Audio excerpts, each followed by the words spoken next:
What's up guys, Vital Syntax here, and Red Orchestra 2 Rising Storm was released today, May 30th on Steam for $19.99, and if you own Red Orchestra 2, it's on sale 40% off. Now this is a standalone expansion pack, meaning you don't actually have to own Red Orchestra 2 to play the game, and it's also a PC exclusive, so sorry any console gamers out there, this game's not going to be available.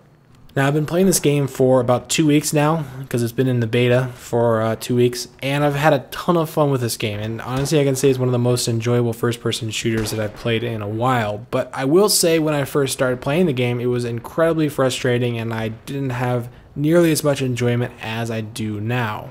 The reason being is that you have to approach this game at a completely different light than you would something like Battlefield or Call of Duty or any other modern first-person shooter, because this game is not, it's a completely different set of skills. It's not run and gun. It's very cover-based. It's very slow and methodical. You have to move from cover to cover, make sure to watch all your flanks, as many angles as you can, and take your time with your shots. Be really methodical about it, and if you do that and you play the game how it's meant to be played, it's incredibly enjoyable. It's a slow-paced game, but it's also an incredibly intense game.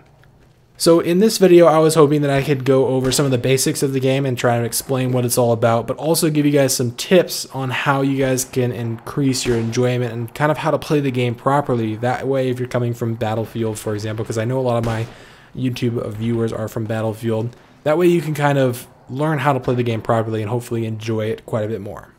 So once you launch the game and go into the server browser, you'll see a list of filters for game modifiers. You'll see Action, Realism, and Classic. Now Classic is a throwback to the original Red Orchestra, and Action and Realism are a little bit more updated with a new game engine. And the difference between Action and Realism is that in Realism you have less health, there's minimal heads-up display, there's a momentum system, and the weapons feel more realistic. You don't have the crosshairs, and there's a little bit of a dead zone that has to do with you're not always aiming in the exact center of your screen, and it's kind of hard to explain, but you'll have to jump into the game and see it for yourself. Now, for the most part, a lot of people play on Realism, and that's the game type or variant that I prefer, but I would suggest playing in Action when you first jump into the game, because it's such a steep and high learning curve that if you try and jump into Realism right off the bat, it might be a little bit more frustrating. So maybe try out Action, try and get used to the controls, try and get used to the gameplay mechanics, and then switch over to Realism to get the true, Rising Storm experience that everybody else is typically playing on. Now, on top of the game modifiers, there's also game types, and most of these go up to 64 players, I believe, although I haven't played all of them too much. I could be wrong. The most popular one is Territory, and that's the one that I prefer. It's essentially a mix of Rush and Conquest, where there's an attacking team and they have to push up to sets of objectives, but instead of MCOM stations that you have to attack and destroy, they're conquest flags or flag points, areas that you have to capture and hold, and once you capture a set number of flags, you can move up to the next set of objectives. There's also Countdown, which is a 1 life round based, you have 1 life per objective, there's multiple objectives per rounds, and there's different rounds throughout the game. Very intense, but I personally didn't like it quite as much as Territory, and it's not nearly as popular. And there's also Firefight, which is essentially team deathmatch, although I would recommend staying away from that, maybe just to get used to the gunplay and stuff like that. Maybe that's okay, but the game is really focused on teamwork and objective play, so if you don't have objectives, the game is not really going to move that fast, and you want to have objectives to kind of push as a team and to capture those objectives, or push up as a team and defend those objectives.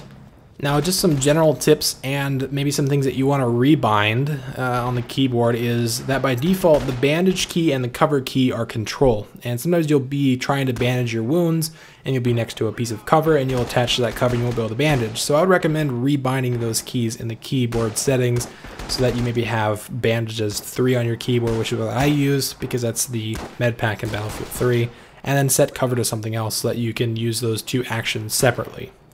Also, you'll probably want to rebind the map key, which is by default M, which you can't reach, unless you remove your hand from WASD or from your mouse. And I press M like 5 to 15 times per life. It is incredibly useful, so make sure that you rebind it to something that you can reach without having to move either your WASD hand or your mouse hand. Now, the map in general just is one of the most useful and underused tools, I think, by a lot of gamers, or a lot of gamers of this game, is you can press their map and see where your teammates are, where your teammates aren't, and therefore you know where you need to reinforce the line. You know where your team needs more reinforcements. And on top of that, the commander, which each team has one commander, can call in artillery strikes. They can also call in a radar, and you can see where enemy positions are on the map and see where different artillery is being called in so you don't accidentally run into friendly artillery. Another good key to keep in mind is T. If you're playing in realism, you're going to have a decreased amount of heads-up display elements, and T is going to show you where the objective is, where your squad leader is, and just in general where you kind of are on the map. So you just press that whenever you're kind of confused where you're supposed to be going. Now you can also press and hold shift while you're looking down your sights to increase your zoom and increase your focus. And it's typically used at medium or longer range engagements where you're, looking at a target and you want to zoom in a little bit farther or hold your breath a little bit longer, and you can get a little more accurate of a shot. And if you're at medium or longer ranges, that's definitely something that's really useful. But keep in mind that if you're using that shift key or that focus key, if you try and move, it's going to kind of screw you up. So make sure you stand still while you're doing it. Now this game does have bullet drop and it has travel time, but it's a lot different than Battlefield. And I know most of my viewers are from Battlefield, so I'm trying to tailor towards those viewers. And for me, coming from Battlefield, I had to get completely used to this new set of bullet physics. So you don't have to shoot nearly as far in front of people that are moving, and you don't have to shoot as nearly as high above targets if you're trying to get a headshot. There's not as much bullet drop, and the actual bullet travel time is quite a bit faster. Now, just in general, this, like I said earlier, this is not a run and gun game. You want to move slow, cover to cover. And if you play DayZ or Arma, think of it in like that. You want to move in a very slow-paced manner, and that means checking all your different flanks, checking all the different areas that you think enemies might be at, because this game is very unforgiving. When you die, the spawn timer, it's wave-based, so sometimes you'll have really quick spawns, but a lot of times you'll have 20 or 25-second respawns, and it makes the value of life quite a bit more. I mean, when you get killed, that means that you have to go back to the spawn point, which is typically, quite a bit behind the objective. You're not going to be able to help out your team quite as much, and you have to wait for like 20 seconds sometimes. So it makes it so much more intense, and that's one of the things that you have to get used to. It's not just this instant vehicle or instant respawn, instant action like you would expect from Call of Duty. It's very, very slow paced in comparison, but it's also incredibly intense and incredibly intriguing and incredibly immersive.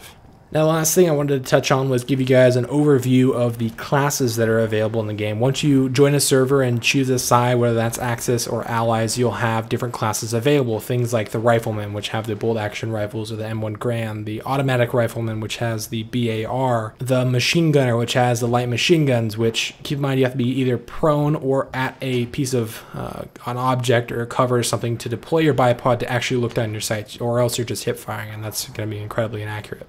You also have the Scout Sniper, and keep in mind the Japanese sniper, the scope attached to it is kind of misleading. You actually have to look at the ranges because the center of the screen is not zero range. It's actually like 200 or 300 meters.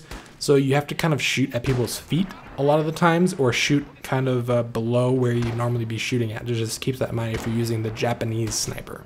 And if you're playing as the US side, you'll also have access to a flamethrower, which is really useful and really cool in close interior areas, but it also has really limited ammo. There's the squad leader and the commander, which both have like the Type 100 or the Thompson, depending on which team you're on.